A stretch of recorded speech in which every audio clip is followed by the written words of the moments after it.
Ashar Purim. Ashar Purim. Ashar Purim. Ashar Purim. Happy Purim to all the Hebrews. We're going to get right into the story. Let's get Colossians 3, verse 17. So we can understand why we gathered tonight and why is it such a glorious festive day that we are to enjoy and be glad therein. So Colossians 3, verse 17. The book of do in word or deed, do all in the name of the Adonai Yahushai, giving thanks to the Most High and the Father by Him. Right, always giving thanks to the Most High in the name of the Mashiach Yahushua. So let's get it. Let's get Esther 1 and 1.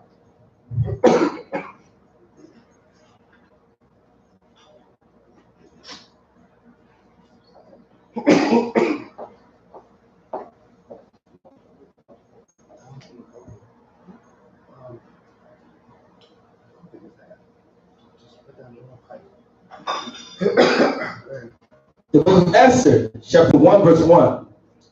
Now it came to pass in the days of Asarius, this Asarius, which reigned from India even unto Ethiopia, over 127 provinces. Right, so Asarius had a large kingdom from India all the way down to Ethiopia. Okay, let's read.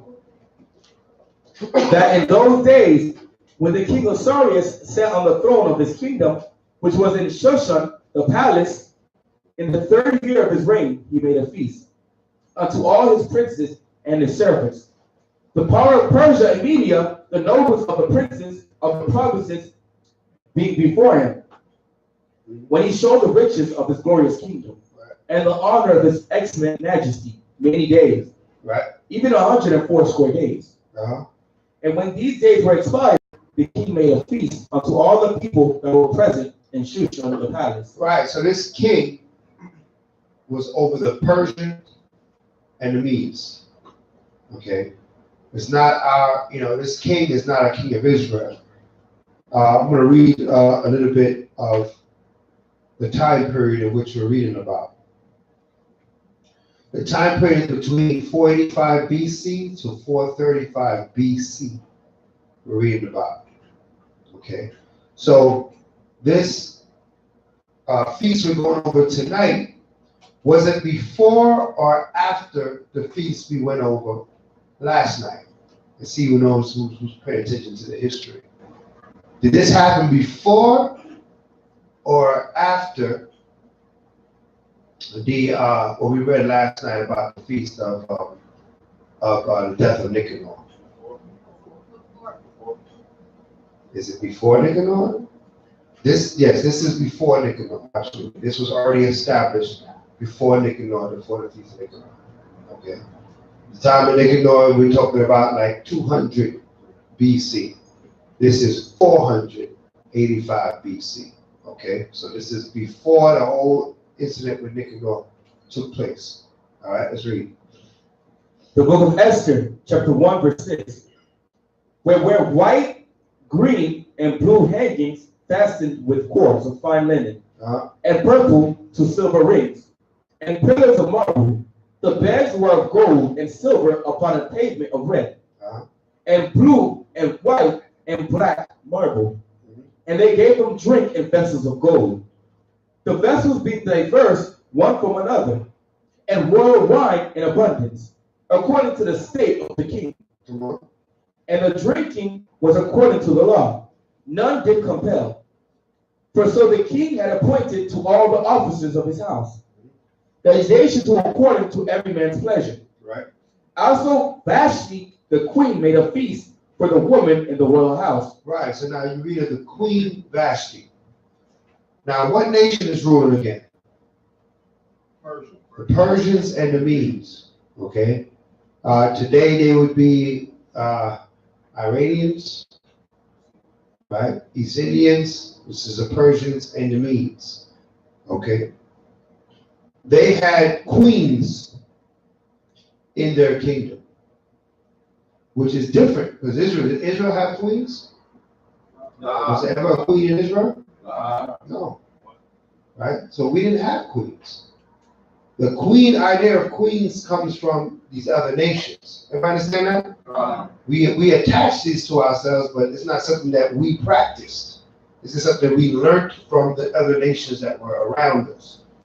Right? But it's not a Hebrew practice to have queens. Right? You had a king, and the king had his wives, and so on, but there was no one sitting in authority. See that? You know, in these other nations, queens had authority. They had power, they had rulership, co-rulers, or whatever the case may be. Or if the king went down, the queen would take over. Right? And a lot of the nations were like that. The Moabites were like that, the Ammonites, everybody was like that. But Israel, that wasn't the case in Israel. All right? It would be the king, and then it would be the king's son that would be the next in rulership. Okay? Or whoever the Most High ordained to take the rulership. Sometimes it would be the son, sometimes it wouldn't be. All right? Depends on what the Most High was moving, what he was doing in Israel at the time. Everybody understand that? Right. All right, let's read.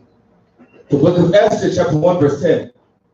On the seventh day, when the heart of the king was merry with wine, he commanded Mehuman, Bithta, Harbana, Bigtha, Abagtha, Zathar, and Carcass, the 7 chamberlains that served in the presence of Asarius the king, Right. to bring Vashti the queen before the king with the crown royal, Right. to show the people and the princes her beauty, for she was fair to look on. Right, so the Crown Royal wasn't some drinks. All right. That's right. I know y'all thought it was Crown Royal. I said, man, they had drinks? No. The Crown Royal was something that she wore upon her head. Okay. And she would come and show her allegiance to the king by dancing for the king. All right. I mean, that's a sign of her allegiance to the king and her devotion to his throne, that she would dance before his throne. Okay, so this is what he was calling for his wife Vashti, the queen, to do. Read. Verse 12. But the queen Vashti refused to come at the king's commandment. She did what? Refused to come at the king's commandment. So now Vashti said, I'm not coming. All right. She refused the king. Now, in any kingdom, somebody refused the king, what could that end up being? Death, right? Because if the king said something, that's law. But Vashti felt that she was in a position that she could refuse the king. All right, read on. But the queen Vashti refused to come at the king's commandment by his chamberlains. Mm-hmm. Therefore was the king very wroth, right, and his anger burned in him. Come on. Then the king said to his wise men, which knew the times, Read. for so was the king's manner toward all that knew law and judgment. So he had, even the king of Persia had wise men that knew what? Law and what? Judgment. So what law and judgment did these wise men know?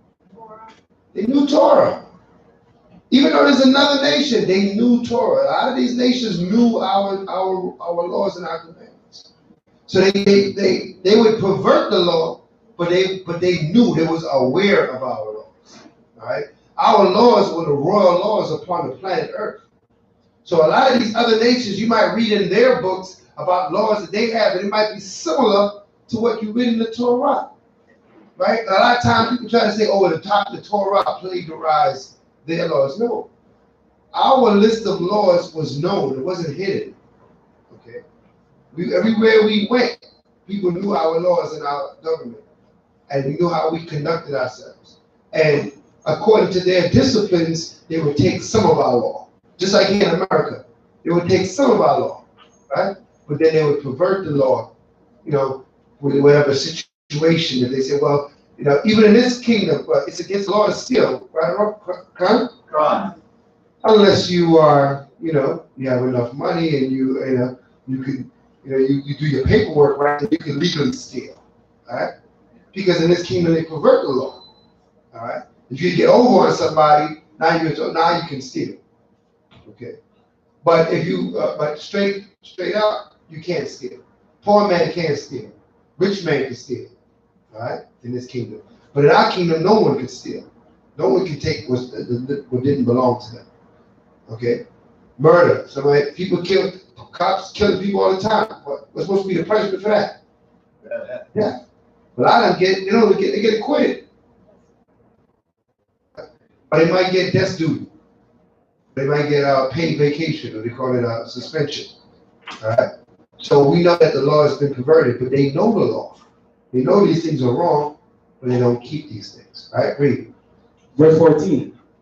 And the next unto him was Karshna, Shethar, and Matha, Tarshish, Meres, Marcina, Memucan, the 7 princes of Persia, Right. and Media, which saw the king's face, and which sat the first in the kingdom. Right.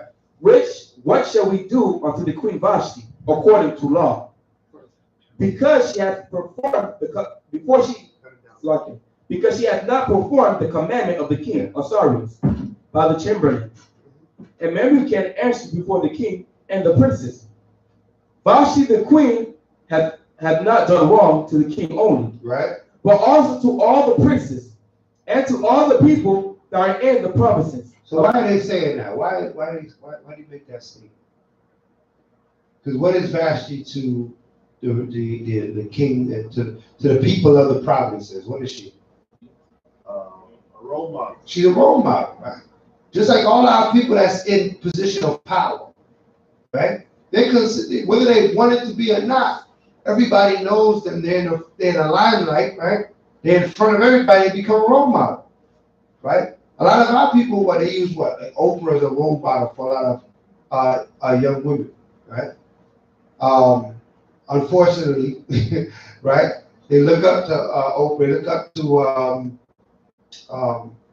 Michelle Obama, right? She would be like Michelle Obama of her time, right? Where young women would look up to her because she was in a high stature, a high position. So they're like, her wickedness is not her personal wickedness. Because why? She's going to influence the women of the province with her wickedness. A lot of times, a lot of our daughters don't want to admit, but they're influenced by those that get in the media, right? The Nicki Minaj's and things that's out there. They get influenced by it. The Rihanna's and all this stuff. They get influenced by these things, right? Because they're always in the limelight. They're in the magazine. They're on the TV. They're on the news. They look like they're doing well. They look like they're prospering, right? In their wickedness. So a lot of times our daughters feel they can do the same wickedness and prosper as well, right? Let's read. Verse 16. And Memucan answered before the king and the princes. Vashti the queen had not done wrong to the king only, but also to the princes and to all the people that are in the province of the king Osiris. Right.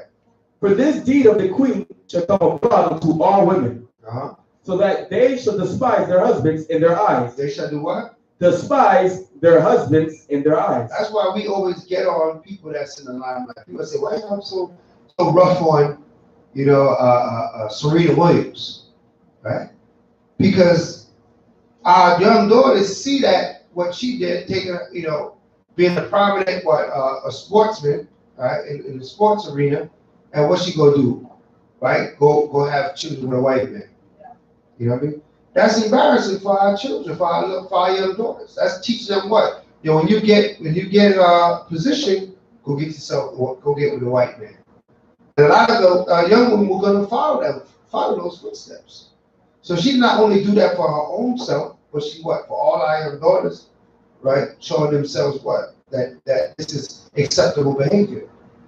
So they understood, the nations understood this as well. This is just human nature that we're talking about now. Okay? This is not focused specific to one group of people. This is with all the nations.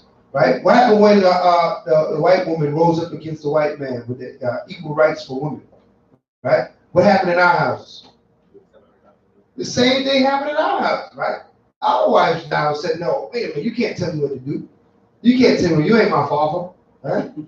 That's what happened. That's what happened in our house, and it trickled down. So a lot of these other nations, man, they had to try to cover their family from the poison that they get from, watching the so-called white man, how he interacts with his woman. But that whole women's rights, burning bras and all that was between him and his woman. That had nothing to do with us or no other nation. But what? The effects trickle down to all the other nations. Why? Because he's a rulership. Everybody understand that? Read on. When it should be reported that King Osiris commanded Vashti the queen to be brought in before him. but she came not. Verse 18. Likewise shall the ladies of Persia and Media say this day unto all the king's princes, which have heard of the deed of the queen. Thus shall there arise too much contempt and wrath. If it please the king, let there go a royal commandment from him, and let it be written among the laws of the Persians and Medes that it be not altered, that Vashti come no more before King Ahasuerus. And let the king give a royal estate unto another that is better than she. And when the king's decree, which he shall make, shall be published throughout all his province, to his empire, that it is great, all the wives shall give to their husbands honor, both to great and small. Right, so all of the women are going to get in order. Right, when they see what happened to Queen Vashti. Read on. Verse 21. And the same pleased the king and the princes. And the king did according to the word of Memucan. For he sent letters into all the king's provinces, and to every province according to the writing thereof, and to every people after their language, that every man shall bear rule in his own house, and that it should be published according to the language of every people. Right, every man should bear rule in his house. Right, and that's also according to our law, right? That a man is to bear rule in the house. Okay, it's not just only in Israel, but this was across the board. This was understood, right? Even in the kingdom, even in the animal kingdom, it's understood, right? You know, you don't see the female lion telling the male lion where to go and what time to be back, right? It's throughout nature that this is how it was supposed to go, right? Because it's one power that created all these things, right? Of course, even amongst nations, there's exceptions to that rule, but that's showing you that that there will be alternative nations that will go against that rule. Okay, but for the most part, the male is supposed to be the dominant force, within the household. Everybody understand that? Read. The book of Esther, chapter 2, verse 1. After these things, when the wrath of King Ahasuerus was appeased, he remembered Vashti and what she had done, and what was decreed against her. Then said the king's servants that ministered unto him, let there be fair young virgins sought for the king. Right. And let the king appoint officers in all the province of his kingdom, that they may gather together all the fair young virgins unto Shushan the palace, to the house of the woman, unto the custody of Hedge, the king's chamberlain, keeper of the woman, and let their things for purification be given them. Right. And let the maiden which pleaseth the king be queen instead of Vashti. And the thing pleased the king, and he did so. Now in Shushan the palace there was a certain Jew, whose name was Mordecai. All right, so this is our elder Mordecai. Okay, there was a certain Jew by the name of Mordecai. Read on. The son of Jair, the son of Shammai, the son of Kish, a Benjamite. Right, he was a Benjamite by tribe. Read. That's right. Who had carried away from Jerusalem with the captivity which had been carried away with Jeconiah, king of Judah, Right. whom Nebuchadnezzar, the king of Babylon, had carried away. Read. And he brought up Hadassah, that is Esther, his uncle's daughter. Right, so now they ended up in this land. They're in the land of the Persian and the Medes. Remember, this is not even taking place in Israel. Okay, they're in their land. They were carried out during that captivity under Nebuchadnezzar. So we dwelt in other lands. Remember, the land was stretched from what? What was the land stretched from? What was the province from where to where? Who remembers? We started, we talked about where this is taking place, from what land to what land. From India to Ethiopia. That's right, from India to Ethiopia. Okay. From India to Ethiopia. Matter of fact, Tajimon, put that up there for me, that a map from India to Ethiopia, so they can you have an idea. All right. Or Malachi, you can do it. All right, man. Yeah, continue. But she had neither father nor mother, and the maid was fair and beautiful, whom Mordecai, when her father and mother were dead, took for his own daughter.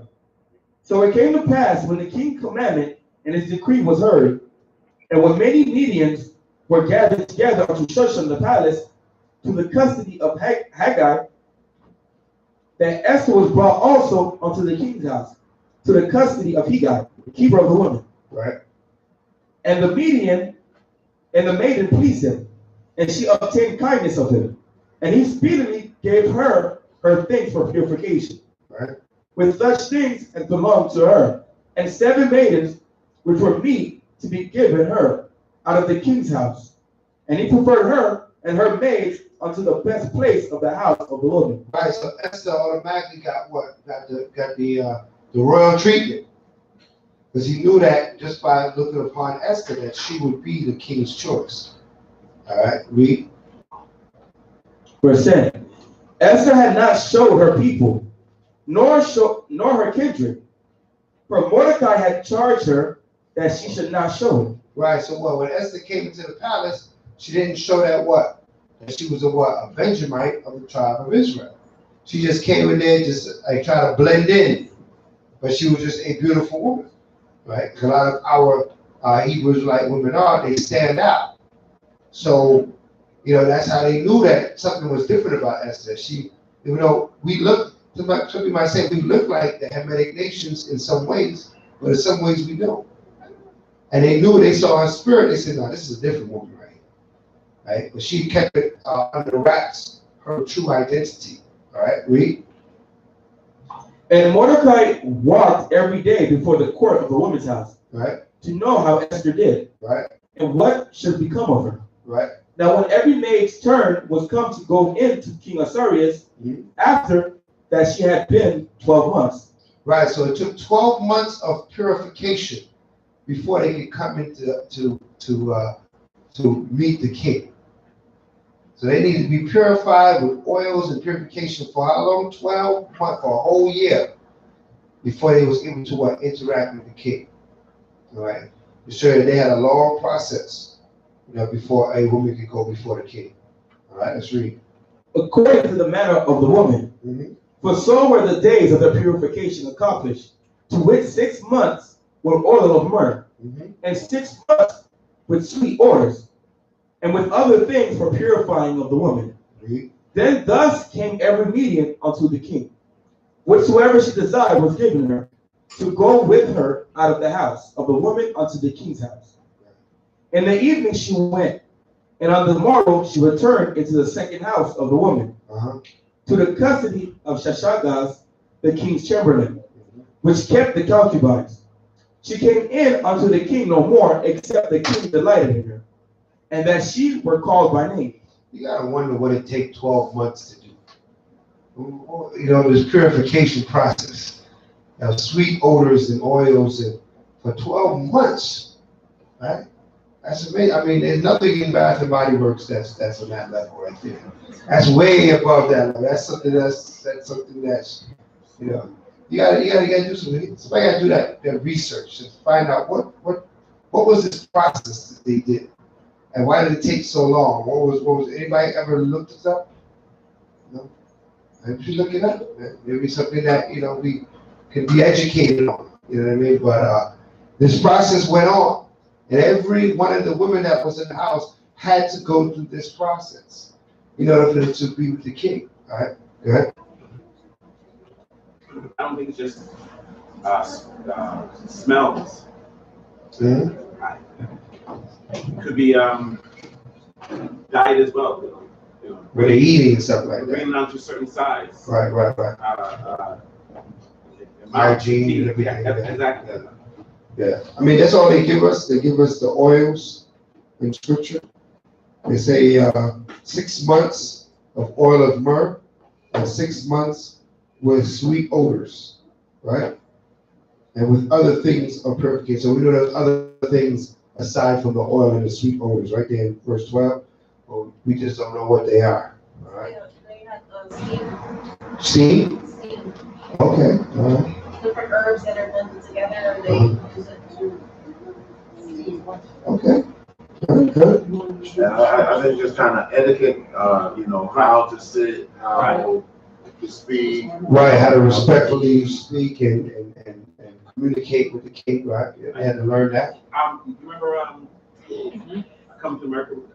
Yeah. Where he was married that girl and she was raised from a child to be a king's wife. exactly. Right, she was raised from a child. That's true. That is true. Right? I'm pretty sure they got that from some research or history they did over of African American culture. Right? But this is a culture that remember there's parallel cultures. Now a lot of times we say, okay, that's African. There was no wall in between the Africans and the Persians, right? So there was a lot of things that they did all in common. You know what I mean? There's things that made them different, but there's also things they did in common. And as we learn history, you're going to find out that there's similar customs. And I can say, well, these people did it too, so they must have got it from them. Not necessarily. Everybody was doing a similar act. Just like today in Western culture now, a lot of different nations act just like America, right? You can fly clear across this earth and find things just similar as what you find right here, right? Cultures take on the same culture in different time periods. So we go into history, we got to remember there's parallel events happening, parallel cultures, things that cross the lines. Some of the nations did keep the laws, some of the laws that we kept, and learned some things that came from the Hebrews, and it stuck with them. All right, we got our culture from the Most High God. All right, we got it written from the Father. So a lot of the nations knew this, so they would take part. Right? They talked about the other nations, Queen of Sheba, and all these other nations that come just to witness and see what we're doing in our kingdom. Right? They used to come just to want to see Solomon's kingdom and what they heard about it. And then when they would come visit, they would take these cultures back to their people and say, we need to start doing this. We need to start doing that. This is how it's working out for them. Okay? So let's read on. The book of Esther, chapter 2, verse 15. Now when the turn of Esther, the daughter of Abihail, the uncle of Mordecai, right, who had taken her for his daughter, was come to go in unto the king, she required nothing but what he got the king's chamberlain. Right. The keeper of the woman appointed, and Esther obtained favor in the sight of all them that looked upon her. Right, so Esther was so beautiful that anybody looked upon her. Right? And when I say beautiful, I'm not talking about just physically, her spirit. You know what I mean? Sometimes you can look at somebody and you can just tell their countenance and their spirit. And in that, they were, she was beautified in the sight of all that looked upon her. You know what I mean? They found favor with her. They were on her side just by seeing her. Right? I looked up something online and it was saying that because of that time period, they didn't have overabundance and excess of water. So the oils that they used were more for the healing of their body because of the sun, cracked skin, blisters, sunburn, antifungal. Those are what the oils were used for purification. So I'm sure in that climate for a year's time or however long they're exposed to that type of, it would take a year or two. To go through these things. Yeah, unless they focus on skincare, dyeing their hair, nails, Right. So we know that it was just many things of beauty and purification of the skin and body and health and all these type of things could have prepared them to stand before the king. So they just couldn't stand before the king, just coming off of their regular life. They needed to be put in a noble way, in a royal way. They didn't bathe every day like this. They didn't what? Bathe They every didn't day. bathe every day like Oh. Let's read on. Verse 16. So Esther was taken unto King Ahasuerus into his house, royal in the 10th month, which is the month Tebeth, in the 7th year of his reign. Come on. And the king loved Esther above all the women, and she obtained grace and favor in his sight, more than all the virgins, so that he set the royal crown upon her head, and made her queen instead of Vashti. Right, so Vashti lost her position. Right, so quickly Esther was made queen, because she had favor about all the other virgins there. Read. Then the king made a great feast unto all his princes and his servants. Right. even Esther's feast. And he made a release to the provinces, and gave gifts according to the state of the king. Read. And when the virgins were gathered together the second time, then Mordecai sat in the king's gate. Right. Esther had not yet shown her kindred, nor her people, Right. as Mordecai had charged her. For Esther did the commandment of Mordecai, like as when she was brought up with him. Right. So Mordecai, even though Mordecai was her uncle, he was like a father to her. So when Mordecai told Esther to do something, she did it. Right. Now Esther is a grown woman, right? She's getting married to the king. She's not a baby. But still, what? They still had what? They had honor, right, for their parent, for their father. Now he wasn't her physical father, he was her uncle, but he had that position in her life. So that shows you that what? That someone can hold that position of a father in a young woman's life if her father is not available. Everybody understand that? Uh-huh. All right, and that she had to keep the commandment as if he was her father, because in our law, in our society, men was put in a position to be head over woman. All right, it's not just husband over wife. Everybody understand that? Uh-huh. All right, so it's men over women. Right, so if somebody, a male figure in your family, take the responsibility of you as a daughter, then that male figure is to be dealt with as a father. Okay? Let's read. The book of Esther, chapter 2, verse 21. Mm-hmm. In those days, while Mordecai sat in the king's gate, two of the king's chamberlain, Bigthan and Teresh, of those which kept the door, were rough and sought to lay hand on the king Asarius. Right, so they were about to what? What was about to go down in King Asarius' court amongst his nobles. These two men were what? What are they planning? Overtake him, assassinate him. And the treason is about to go down in the king's court. Read. And the thing was known to Mordecai, who told it unto Esther the queen. And Esther certified the king thereof in Mordecai's name. Yeah. And when the inquisition was made of the matter, it was found out. Therefore, they were both hanged on a tree. Right. And it was written in the book of the Chronicles before the king. The book of Esther, chapter 3, verse 1. So Mordecai told Esther, Esther told the king, they investigated, these men were found guilty, and they were hung. All right, for their plots for treason. And they recorded these events in the king's book. The king would carry, every king that reigned would carry a book of chronicles. Chronicles are events that take place. So the king that comes after would read the chronicles of the former king, so they would know all the events that took place from the king's perspective. Read.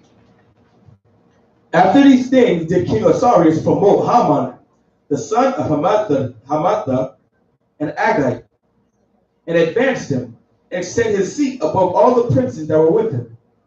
And all the king's servants that were in the king's gate bowed and reverenced Haman. For the king had so commanded concerning him. But Mordecai bowed not, nor did toward him reverence. Right. Then the king's servants, which were in the king's gate, said unto Mordecai, Why transgressest thou the king's commandment?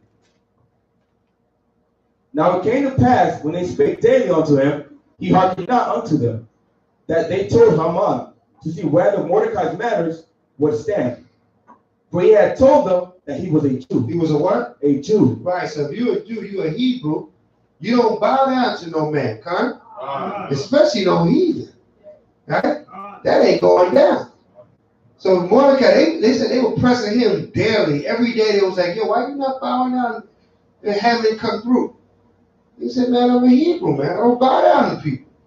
So people ask you why you don't press allegiance to the flag. What's your answer? I'm a Hebrew. We don't pledge allegiance to no flag. Okay?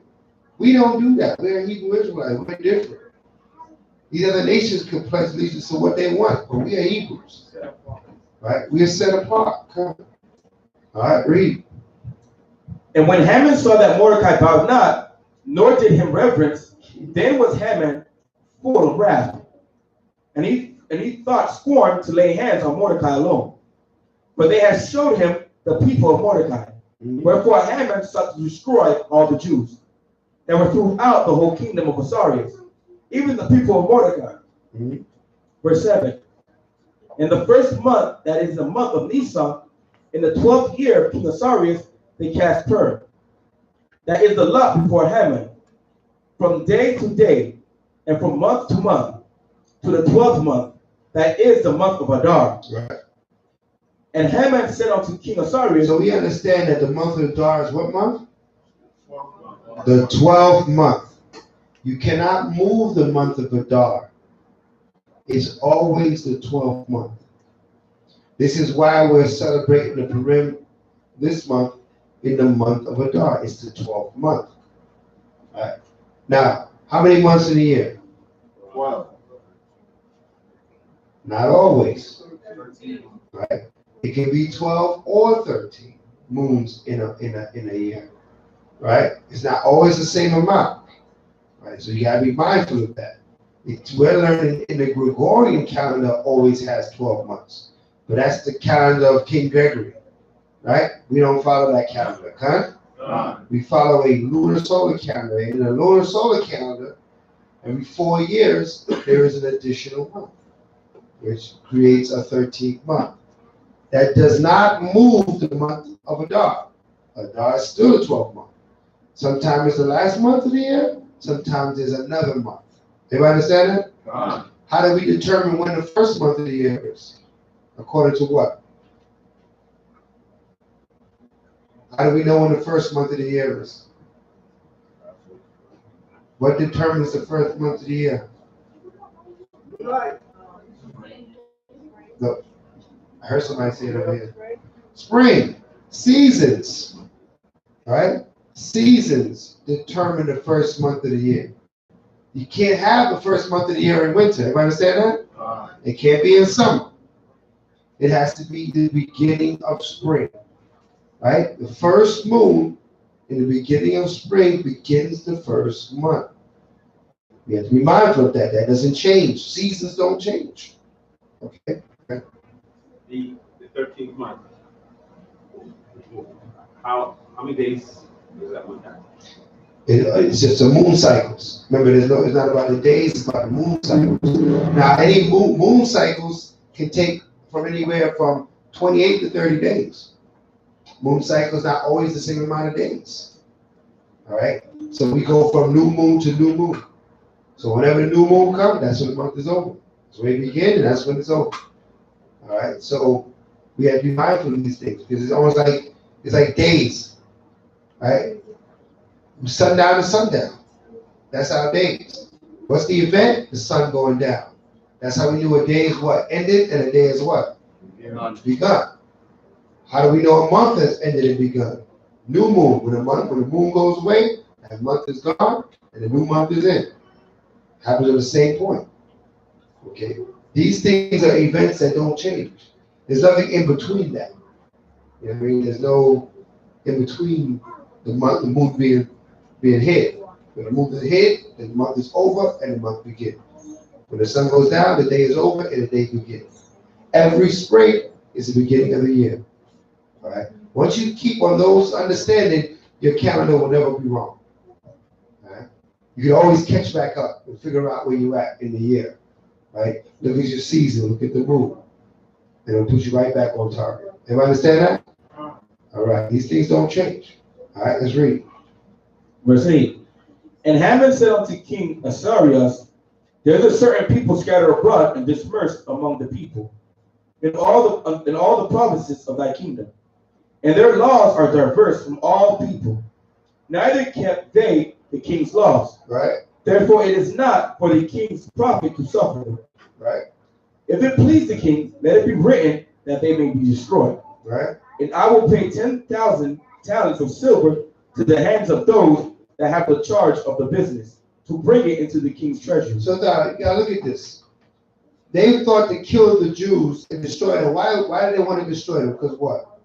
They don't bow down to the king. They don't pay homage to the king. So they said it's not even useful to have us around. Because we here in their land calling on our God. Talking about we don't keep their laws, we keep the laws of the Heavenly Father. Right? So don't be surprised when the nations today come against us, because we're going out telling the people to follow the laws of the Heavenly Father. They have a problem with that. Right? There's a problem with you because you don't have allegiance to America, because you're not upholding, you're not being patriotic. All right, these nations will have a problem with you, just like these other nations had a problem with us in the past. So we got to be very mindful when we stand up for our laws and our rights, that we're going to create enemies out there. All right, let's read. Verse 10. And the king took his ring from his hand and gave it unto Haman, the son of Hamada, the Agagite, the Jews' enemy. Uh-huh. And the king said unto Haman, the silver is given to thee, the people also, to do with them as it seemeth good to thee. Right. Then were the king's scribes called on the 13th day of the first month. Uh-huh. And there was written according to all that Haman had commanded unto the king's lieutenants, and to the governors that were over every province, Uh-huh. and to the rulers of every people, and of every province according to the writing thereof, and to every people after their language. In the name of King Ahasuerus was it written, and sealed with the king's ring. And the letters were sent by post into all the king's provinces to destroy, to kill, and to cause to perish all Jews. All what? All Jews. All Jews must be killed. So this is a rough letter to go out, right? All Hebrews must be killed. Imagine you get that letter in the mail, right? Right. So Hebrews wanted. That's a rough letter to get in the mail. Like, let's just say we all will be killed. Right. Read on. Both young and old, Yep. little children and women, Right. in one day. In what day? In one day. In one day. I think they have a movie called The Purge, right? Where everybody just going around just killing. They were trying to have a purge go on in this kingdom at this point. Of all the Hebrews, they would walk on the street looking for Hebrews. All right, read. Even upon the 13th day of the 12th month, Right. which is the month Adar, and to take spoil of them for a prey. Right. The copy of the writing for a commandment to be given in every province was published unto all people, that they should be ready against that day. The post went out, being hastened by the king's commandment, and the decree was given in Shushan the palace. Right.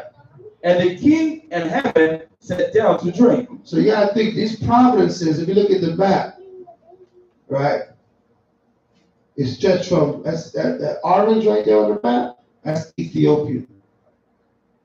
Their kingdom stretched from Ethiopia to India. You see, that's a lot of land.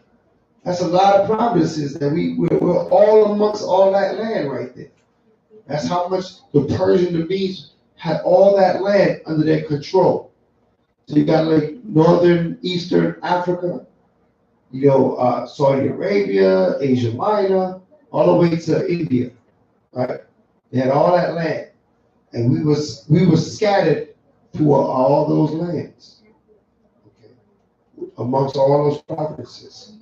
So remember, we moved around. We didn't stay in one place. That's why you can find our heritage and our history going throughout all those different lands. All right, let's read. The post went out, being hastened by the king's commandment, and the decree was given in Shushan the palace. And the king and Haman sat down to drink, but the city Shushan was perplexed. Chapter 4. When Mordecai perceived all that was done, Mordecai rent his clothes, Right. and put on sackcloth with ashes, and went out into the midst of the city, and cried with a loud and bitter cry. Right. And he came even before the king's gate. For none might enter into the king's gate clothed with sackcloth. Right. So what is he doing now? What is Mordecai doing? Protest. He's protesting. He's crying out like how people go before the Washington D.C. or they go before a courthouse and they cry out, saying, this is wickedness, right? This is crying out for what the decree that was bring forth. All right, this is what Mordecai was doing. He put on the sackcloth. He put on he didn't come out there looking like in his best clothing. He wasn't come out there looking all shiny. He came out there with rags on and cried out, saying that this is an injustice that was being done to the people. All right, read on. Verse 3. And in every province whatsoever the king's commandment and his decree came, there was great mourning among the Jews. Right. And fasting and weeping. And fasting and weeping. Read on. And wailing, and many lay in sackcloth and ashes. Right, come on. So Esther's maids and her chamberlains came and told it to her. Mm-hmm. Then was the queen exceedingly grieved, and she sent raiment to clothe Mordecai, and to take away his sackcloth from him, but he received it not. Right. Then called Esther for Hathach, one of the king's chamberlains, whom he had appointed to attend upon her, and gave him a commandment to Mordecai, to know what it was and why it was. Come on. So Hathach went forth to Mordecai unto the king's street of the city, which was before the king's gate.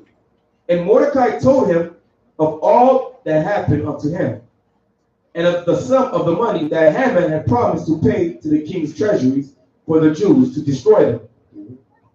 Also he gave him the copy of the writing of the decree that was given at Shushan to destroy them, to show it unto Esther, and to declare it unto her, and to charge her that she should go in unto the king to make supplication unto him, and to make request before him for her people. Right. So what? He had to give.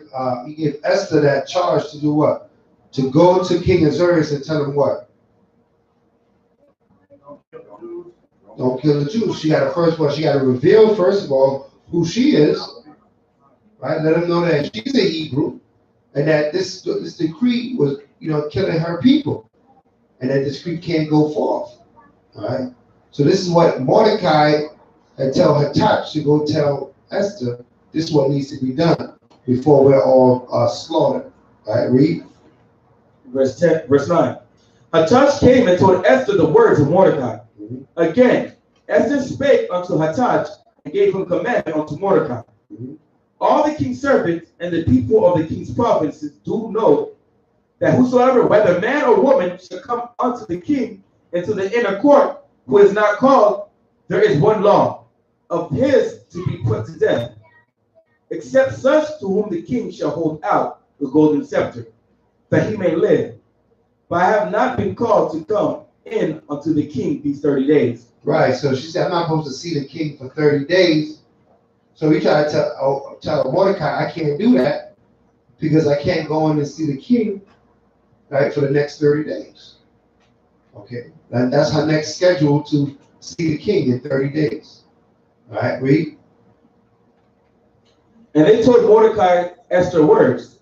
Then Mordecai commanded to answer Esther, think not with thyself that thou shalt escape in the king's house, right, more than all the Jews. Right. He said, he let Esther know what?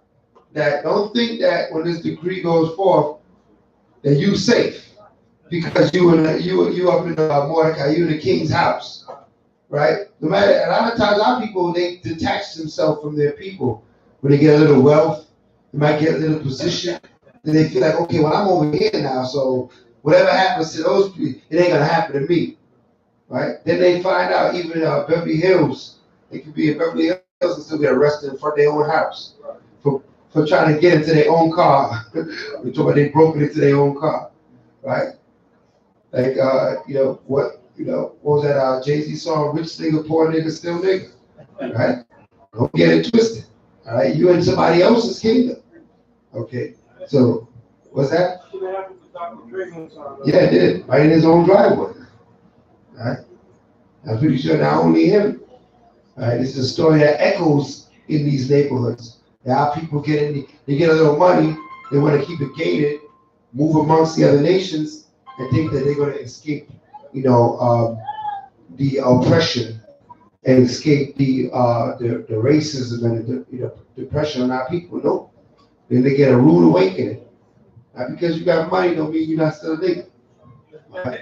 They still look at you the same way. You're a nigga with money. All right. Let's read. Verse 14. For if thou altogether holdest thy peace at this time, Then their enlargement and deliverance arise to the Jews from another place. But thou and thy father's house shall be destroyed. And who knoweth whether thou art come to the kingdom for such a time as this? Right. So he said, listen, if you don't stand up for the nation, somebody will stand up for the nation. But you are not going to escape your judgment. So he didn't play around with Esther. Esther's his daughter. It's like his daughter, but he got to let her know. If you don't do what's right, somebody else is going to do it. Somebody's going to save Israel. Because the Most High is not going to leave. You're not going to have Israel be destroyed by the hand of these nations. Not like this. But you have given up your chance. Judgment's going to fall on your head. All right? Read on. Verse 15. Then Esther bade them return Mordecai this answer. Go, gather together all the Jews that are present in Shushan, and fast ye for me, and neither eat nor drink 3 days, night or day. I also and my maidens will fast likewise, and so will I go in unto the king, which is not according to the law. And if I perish, I perish. So Mordecai went his way and did according to all that Esther had commanded him. Well, Chapter 5, verse 1. Now it came to pass on the 3rd day that Esther put on her royal apparel and stood in the inner court of the king's house, over against the king's house. And the king sat upon his royal throne in the royal house, over against the gate of the house. And it was so, when the king saw Esther the queen standing in the court, that she obtained favor in his sight. And the king held out to Esther the golden scepter that was in his hand. So Esther drew near and touched the top of the scepter. Then said the king unto her, What wilt thou, Queen Esther? And what is thy request? And it shall be given thee to the half of the kingdom. right, even to the half of the kingdom. He said he was so smitten with Esther. He said, anything you want, even to the half of my kingdom. Anything you want, I'm going to give it to you. All right, so he was very smitten with Esther. And, you know, for her favor, for her benefit, because she needed to bring this decree to the king. Read on. And Esther answered, If it seem good unto the king, let the king and Haman come this day unto the banquet that I have prepared for him. Then the king said, Cause Haman to make haste, that he may do as Esther has said. So the king and Haman came to the banquet that Esther had prepared. And the king said unto Esther at the banquet of one, What is thy petition? And it should be granted thee. And what is thy request? Even to the half of the kingdom it should be performed. Then answered Esther and said, My petition and my request is, if I found favor in the sight of the king, and if it please the king to grant my petition and to perform my request, let the king and Haman come to the banquet, that I shall prepare for them. And I will do tomorrow as the king has said. Right, so you see how the way they communicate, the etiquette that's being used, when you speak to royalty, right? You make your requests, but you never You never try to assert authority. Never did Esther try to assert authority over the king, even though she knew the king sought great favor in her and would give her anything that she probably would request it, but she didn't request it trying to assert authority. Everybody notice that? Right? So she always showed honor to who he was, all right, or to who he is, all right? Even though she had influence, she didn't use that influence to then dishonor the king. All right, read. Then went Haman forth that day, joyful and with a glad heart. For when Haman saw Mordecai in the king's gate, that he stood not up nor moved for him, he was full of indignation against Mordecai. Nevertheless, Haman refrained himself. And when he came home, he sent and called his friends and Zeresh his wife. And Haman told them of the glory of his riches and the multitude of his children, and all the things wherein the king had promoted him, and how he had advanced him above all the princes and servants of the king. Haman said, moreover, yea, Esther the queen did let no man come in with the king unto the banquet that she had prepared but myself. And tomorrow am I invited unto her also with the king. Right, so he at home and he's what? He's boasting about all that he's received. He said, man, you know, nobody else is going there with the king but me, man.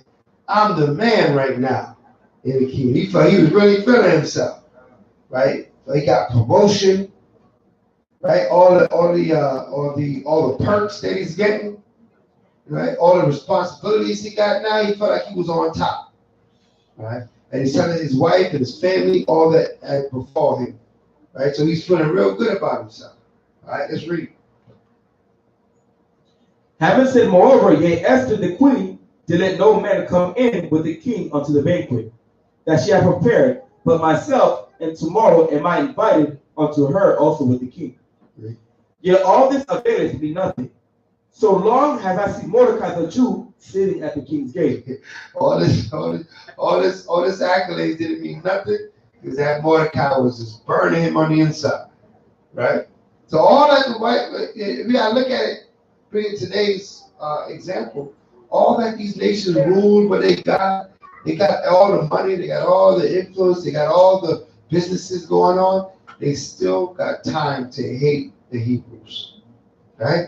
But all that they got, you think they wouldn't have any time to hate Hebrews because they got so much going on. They got to take plane tickets and fly, and get on boats and go out into the ocean. They can do whatever they want to do, but they're going to take some time out to put some hatred on these Negroes, right? So you got to always think about that, okay? It's not by coincidence. It's by design. It's by spirit, okay? Haman had a spirit on him against the Hebrews, and it would not break. All right, read. Then said Zeresh, his wife, and all his friends unto him, let a gallows be made of 50 cubits high. All right. And tomorrow speak thou to the king that Mordecai may be hanged thereon. They go out and merrily, but the king unto the banquet. And the thing pleased Haman, and he caused a gallows to be made. Chapter 6. On that night could not the king sleep, and he commanded to bring the book of the records of the Chronicles, that they were read before the king. Everybody understand what a gallows is? Like what? Say it again. It's like a tower. It's a tower. You got to climb up this tower like it's a set of stairs on a tower. And when you get up to the top of that tower, you hang somebody up there. So that and the reason why they made it 50 feet high, so that the whole city can see what happens to somebody that did, that come against the king. So it's up to, he would stay hung up there for a while as a testament to whatever crime this man created or he did. And everybody can see him up on the gallows and say, man, I don't want to be like him. Right? So it's almost an example, make an example out of it that everybody can see. Read. Verse 2. And it was found written that Mordecai had told of Bigthana and Teresh, two of the king's chamberlains, the keepers of the door, who sought to lay hand on the king of Cyrus. Mm-hmm. And the king said, what honor and dignity have been done to Mordecai for this? Then said the king's servant that ministered unto him, there is nothing done for him. And the king said, who is in the court? Now Haman was come into the outward court of the king's house, mm-hmm, to speak unto the king to hang Mordecai on the gallows, right, that he had prepared for him. Mm-hmm. And the king's servant said unto him, behold, Haman standeth in the door, in the court. And the king said, let him come in. So Haman came in, and the king said unto him, what shall be done unto the man whom the king delighted to honor? Now Haman thought in his heart, to whom would the king delight to do honor more than to myself? Right, so he thought the king was talking about him. Right, read on. And Haman answered the king, for the man whom the king delighted to honor, let the royal apparel be brought, which the king useth to wear, and the horse that the king rideth upon, and the crown royal which is set upon his head. Right.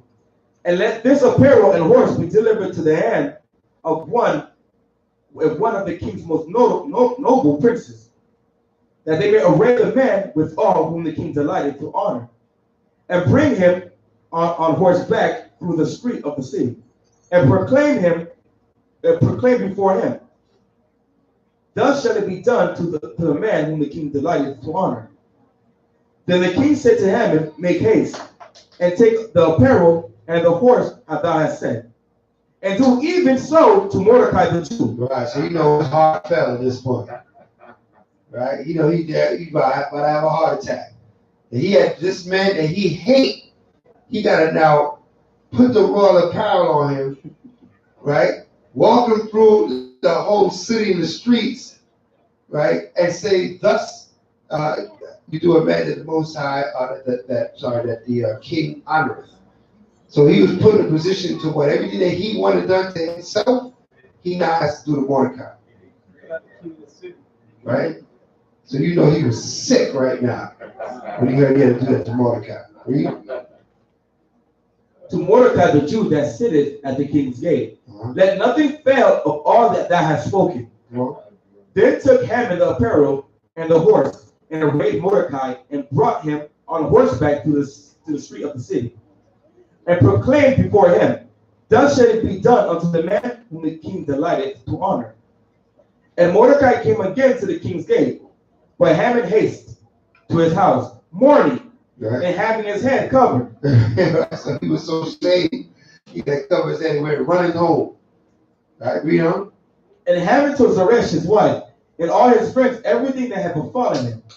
Then said his wise men, and Zeresh his wife, unto him, if Mordecai be of the seed of the Jews, before whom thou hast begun to fall, thou shalt not prevail against him, but shalt surely fall before him. Right. And while they were yet talking with him, came the king's chamberlain, and haste to bring Haman unto the banquet that Esther had prepared. Chapter 7. So the king and Haman came to the banquet with Esther the queen. And the king said again unto Esther on the second day, at the banquet of wine, what is thy petition, Queen Esther? And it should be granted thee. And what is thy request? And it should be performed, even to the half of the kingdom. Then Esther the queen answered and said, if I found favor in thy sight, O king, and if I please the king, let my life be given me at my petition, and my people at my request. For we are sold, I and my people, to be destroyed, to be slain, and to be perished. But if we had been sold for bondmen and bondwomen, I had held my tongue, although the enemy could not travail the king's damage. Then the king Ahasuerus answered and said unto Esther the queen, who is he, and where is he that doeth presume in his heart to do so? And Esther said, the adversary and enemy is this wicked Haman. All right. So she revealed that Haman is the one that's what? Plotting to kill him, her, and her people. He said, it's this wicked Haman. So Haman thought he was going to this banquet to be honored. He was boasting about only me and the king could go to this. And he was being set up to be what? Right? To be persecuted for the decree that he put out against the Jews. Read on. And Esther said, the adversary and enemy is this wicked Haman. Then Haman was afraid before the king and the queen. Right. And the king, arising from the banquet of wine in his wrath, went into the palace garden. And Haman stood up to make request of his life to Esther the queen. For he saw that there was evil determined against them by the king. Then the king returned out of the palace garden and to the palace of the banquet of wine. And Haman fallen upon the bed whereon Esther was. Then said the king, will he force the queen also before me in this house? As the word went out of the king's mouth, they covered Haman's face. They did what? They covered Haman's face. They put the bag over his head right away. They bagged him up right away. Okay? Said, is this man going to force my wife in my palace too? First he want to kill her and her people, and then he want to fall upon her bed? The mighty men, the strong men at the gate, put the bag over his head. Read on. And Harbana, one of the chamberlains, said before the king, behold, also the gallows 50 cubits high, which Haman had made for Mordecai, who had spoken good for the king, standeth in the house of Haman. Then the king said, hang him thereon. Right. So they hanged Haman on the gallows that he prepared for Mordecai. Then was the king's wrath pacified. Right. Chapter 8. So they end up hanging Haman on the same gallows that he set up for Mordecai. And that's what happens with these nations. They got all this evil perceived against us as a people. But if the Most High is with us, all those evils they try to do against us end up right back on their own doorstep. Right? You know, in this kingdom here, they try to use drugs and you know, the projects and things of that sort to weaken us as a people. And what the people, his own sons of our oppressors, they ended up idolizing our people, right? And want to be like our people more than they want to be like them, right? What their evils flip right back on their own head. Let's read. The book of Esther, chapter 8, verse 1. On that day did the king Ahasuerus give the house of Haman the Jews, enemy unto Esther the queen. And Mordecai came before the king, for Esther had told what he was unto her. And the king took off his ring, which he had taken from Haman, and gave it unto Mordecai. And Esther set Mordecai over the house of Haman. And Esther spake yet again before the king, and fell down at his feet, and besought him with tears to put away the mischief of Haman the Agagite, and his device that he had devised against the Jews. Then the king held out his golden scepter toward Esther. So Esther arose and stood before the king, and said, if it please the king, and if I have found favor in his sight, and the things seem right before the king, and if I be pleasing in his eyes, let it be written to reverse the letters devised by Haman, the son of Hammedatha, the Agagite, which he wrote to destroy the Jews, which are in all the king's provinces. For how can I endure to see the evil that we should come unto my people? Or how can I endure to see the destruction of my kindred? Then the king Ahasuerus said unto Esther, the queen, and to Mordecai the Jew, behold, I have given Esther the house of Haman, and him they have hanged upon the gallows, because he laid his hand upon the Jews. Write ye also for the Jews, and has it liketh you, in the king's name, and seal it with the king's ring. For the writing which is written for the king's name, and sealed with the king's ring, made no man reverse. Then when the king's scribe called at that time, in the 3rd month, that month, the month Sivan, on the 20th day thereof. And it was written according to all Mordecai commanded unto the Jews, and to the lieutenants and deputies, and the rulers of the provinces, which are from India unto Ethiopia, 127 provinces, unto every province according to the writing thereof, and unto every people and their language, and to the Jews according to the writing, and according to their language. And he wrote in the king Ahasuerus' name, and sealed it with the king's ring, and sent letters by post on horseback, and riders on mules, camels, and young dromedaries. Wherein the king granted the Jews, which were in every city, to gather themselves together, and to stand for their life, right, and to destroy, to slay, and to cause to perish all the power of the people and province that will assault them, both little ones and women, and to take the spoil of them for a prey. Upon one day in all the province of the king Ahasuerus, namely, upon the 13th day of the 20th month, which is the month Adar, the copy of the writing of the commandment to be given in every province was published unto all people, and that the Jews should be ready against that day to avenge themselves on their enemies. So that the posts that rode upon mules and camels went out, being hastened, and pressed on the king's commandment. And the decree was given at Shushan the palace. And Mordecai went out from the presence of the king, royal apparel of blue, white, and with a great crown of gold, and with a garment of fine linen, purple, and the city of Shushan rejoiced and was glad. The Jews had light and gladness and joy and honor. And in every province and in every city, whatsoever the king's commandment and his decree came, the Jews had joy and gladness, a feast and a good day. Many of the people of the land became Jews, for the fear of the Jews fell upon them. Right. So people were like, they were getting other nations that were around saw our great victory, and they said, you know what, they wanted to convert and become Jews themselves, right? Or they would celebrate along with us, right? Our victory. So this is a great day of gladness that this decree was turned back, and we celebrated all through the land. So this is on the 13th day, right, of the month of Adar. So read on, chapter 9. Chapter 9, verse 1. Mm-hmm.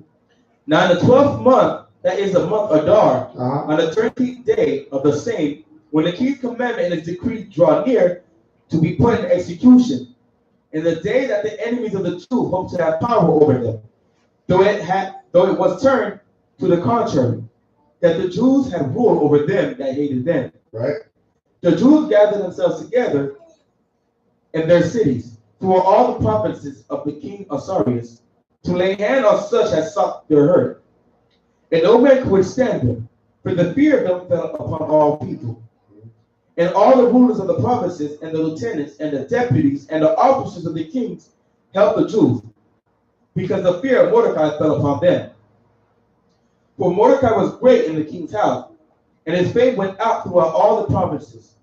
For this man Mordecai waxed greater and greater. Right.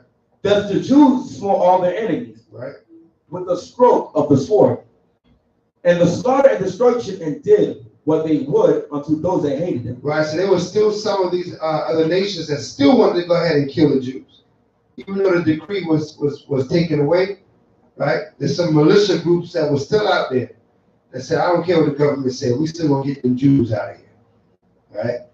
Just like in this land, you have the militias, you have the KKK, and all those groups that, even though in U.S. government laws say, okay, we can't be lynching, they still was going around lynching. They didn't stop, right? Because why? It was in their heart, it was in their spirit to what? Kill these Negroes, right?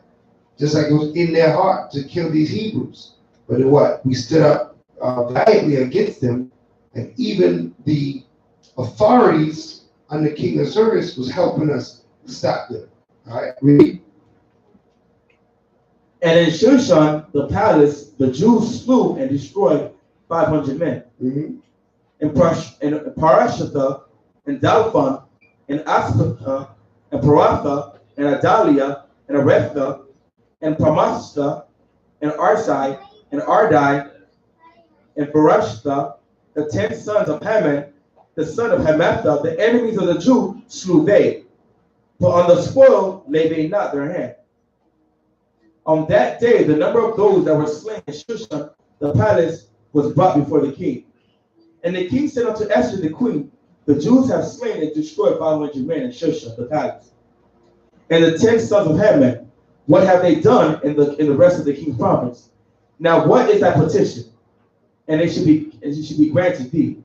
Or what is thy request further? And it should be done. Then said Esther, if it please the king, let it be granted to the Jews which are in Shushan to do tomorrow according unto this day. Decree. And let Haman's 10 sons be hanged upon the gallows. And the king commanded so to be done.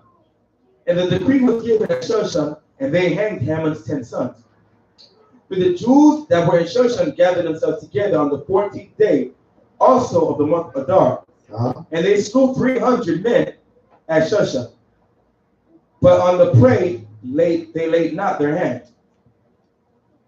But the other Jews that were in the king's province gathered themselves together, and stood for their lives, and had rest from their enemies, and slew of their foes 75,000.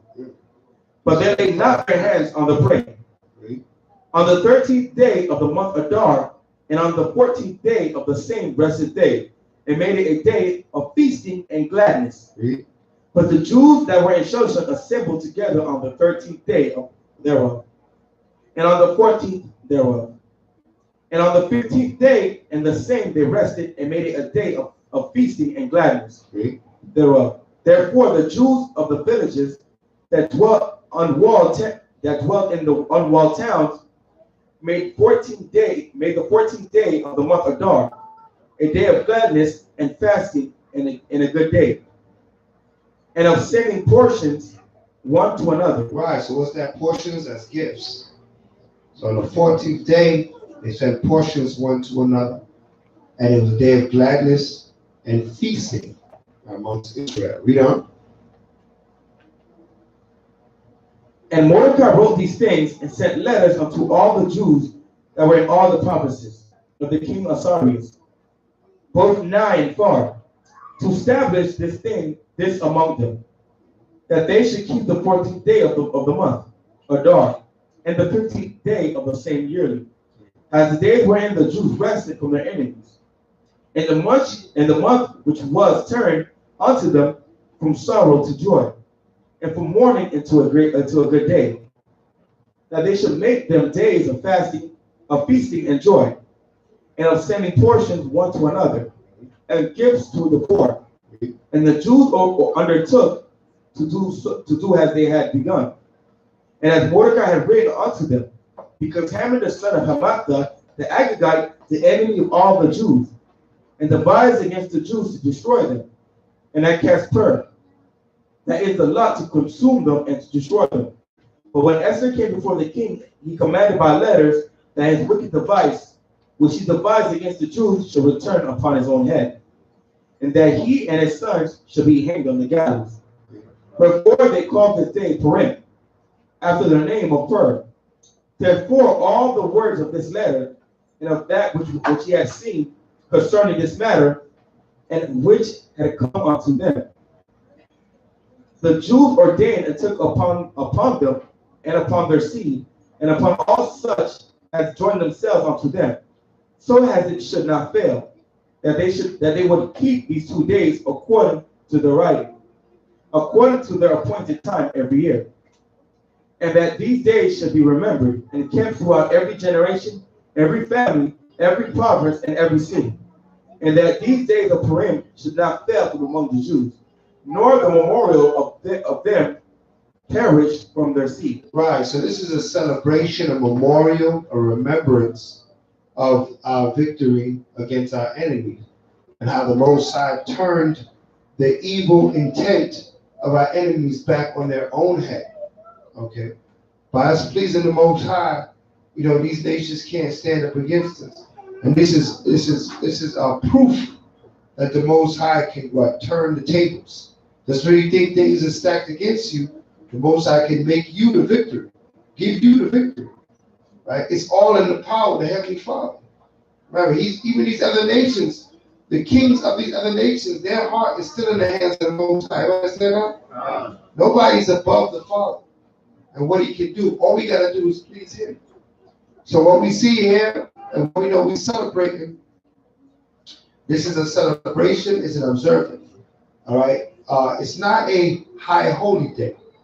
I know we mentioned the high holy days. High holy days are found in Torah. All right? This is a celebration. It is an observance. It is a day, a solemn assembly, and a day to be observed. All right? And a day to be kept.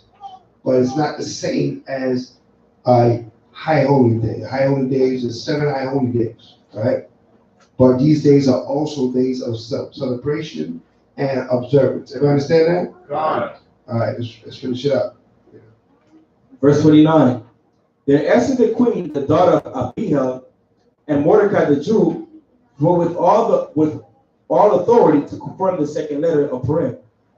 And he sent the letter unto all the Jews, to the 127 provinces of the kingdom of Asarius, with words of peace and truth, to confirm these days of Purim and their times appointed, according as Mordecai the Jew and Esther the queen had enjoined them, and as they had decreed for themselves and for their seed the matters of fasting and their cry.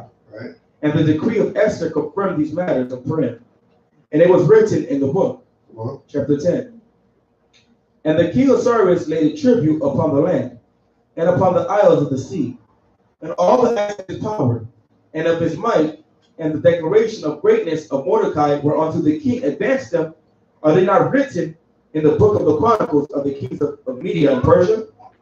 For Mordecai the Jew was next unto King Asarius, and great among the Jews, and accepted of the multitude of his brethren, seeking the wealth of his people and speaking peace to all his seed. Right. So he stood in position now, what? Seeking the wealth of his people, the welfare of his people. You know, so if one of our people would end up in a high stature in this kingdom, they're supposed to what? Look for the wealth and the welfare of their own people. Everybody understand that? We got people that sit in authority to get in position in government, and they forget that they have a people. Right? They start to become Americanized. Mordecai didn't do that. Mordecai sat in the government of the Persian and the Medes, and his concern was his Hebrew Israelite brothers and sisters. Everybody understand that? And that's the way we're supposed to roll. We're always supposed to look out for our own, right? Nationalism, all right? Always supposed to look out for our own. So that ends. Let's get the Most High hand for giving us the feast of Purim. Our praises. We went through the whole story. We got understanding. So at this time, we're going to send the prayers, bless the food, and we're going to dwell in brother and sister. If there's any other announcements I need to make, please let me know at this time. Any announcements that I'm missing need to be said. All right, so we're going to send up the prayers. We're going to close out the service, and we're going to dwell in mirth and in gladness, as is written in the Holy Scriptures. Do remember, don't forget, Passover is coming up. All right, Passover is coming up. This is the last feast before Passover. So Passover dues, how much for Passover dues? It's 50 for single, 100 for family. That's Passover dues. 50 for single, 100 for family. Please get these in early as possible. Okay. Get the early bird special. All right. For the men, we have garments coming. All right. $100 for the garment, and then the price for the accessories will be announced at a later date. Accessories meaning, mitri or head bonnet or and the girdle, right, will be additional. I believe it'll be 30 for the girdle, 20 for a mitri or for a bonnet. So which one you want. This is a mitri. Priest also has on a mitri. I don't think anybody has a bonnet on today. So show you what it is, but like a headband, is what it's called, a bonnet. So keep that in mind. $100 for the garment, 30 for the girdle, 20 for the mitri, and 20 for the headband. All right. So far I reflected by one brother. So get it in. All right. One brother came up with his already. You know what I mean? So by all means, time is upon us. We have to get prepared. Don't wait till April. Okay. We have to get prepared for this now. Okay. So get your money, get your funds in for the Passover celebration. Hallelujah. Hallelujah. All right. Manja will point you out the roster and stand and face Jerusalem.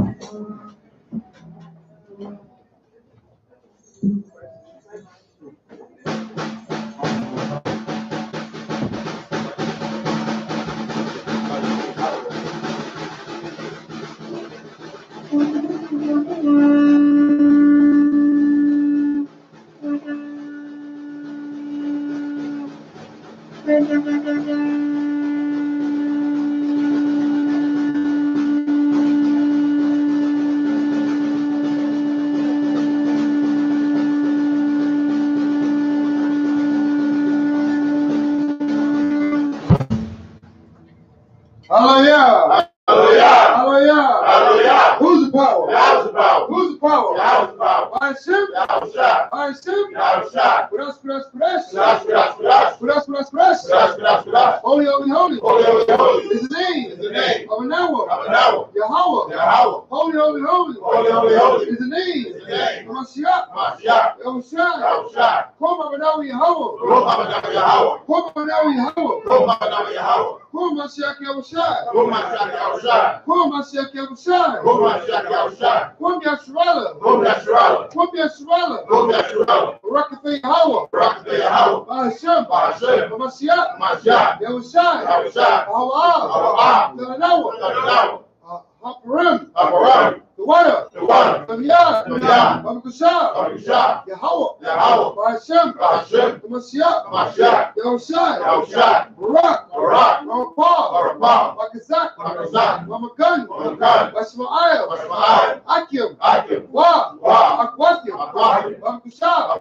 Yahweh. Hashem. Mashiach. Yahushua. Yahak. Shaitan. Yahak. Shaitan. Yahak. Go. Ride. Hayim. Yahak. Go. Ride. Hayim. Babakusha. Yahweh. Hashem. Mashiach. Yahushua. Barak. Ma'akol. Nawa. Ashita. Nawa. Bakazak. Shita. Nawa. Mayayan. Nawa. Babakusha. All praises be to the power of Abraham, Isaac, and Jacob, for his mercy truly endure forever. We thank you for giving us the feast of Purim. We ask you how to bless here, protect, and make strong the children of Israel to watch over us. We also ask you how to send out a special blessing of healing to our brother Moshe Marshall, that he heals up quickly and he returns in holy and in good health onto the sanctuary. I send out that spirit and cover him and heal him up quickly. Also, we ask you how to destroy all evil spirits, destroy the workers of Shaitan, the workers of the devil, and let us all be filled with thy Holy Spirit in these last days, doing thy will and performing thy acceptable righteousness upon this earth. We also ask you, Heavenly Father, that you bless the food, the hands that have labored over it, and the mouths that shall receive it. And let that food be nourishment unto our bodies, as his word was nourishment unto our spirit, giving us all that we need to survive and thrive in these last days. All this we ask in the name of Mashiach Yahushua. Let all that have breath praise Yahweh. Hallelujah. Let all that have breath praise Yahweh. Hallelujah. By Hashem Mashiach Yahushua, who let them yard, amen. In the most I have. Hallelujah.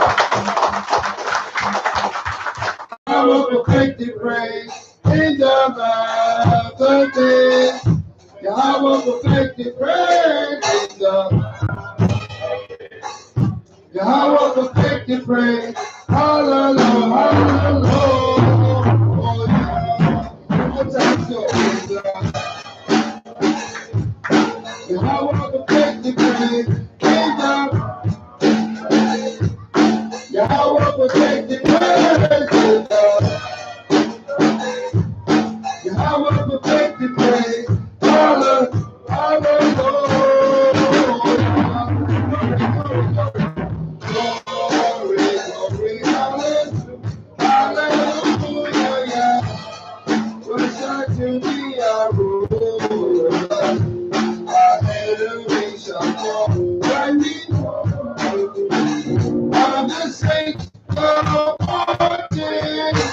One time, let's go. Glory, glory, hallelujah, hallelujah. One time to be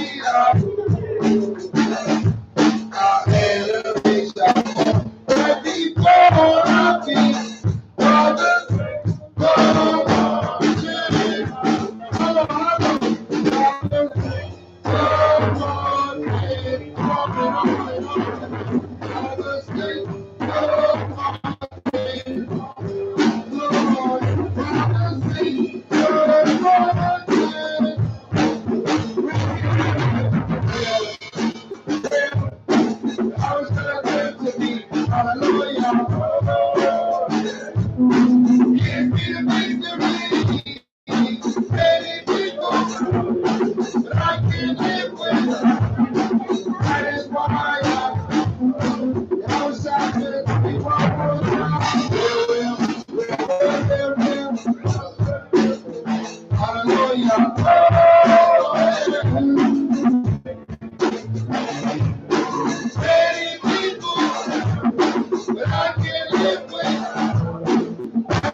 Today and tomorrow, enjoy your gifts, feast, and enjoy the peace of the Most High.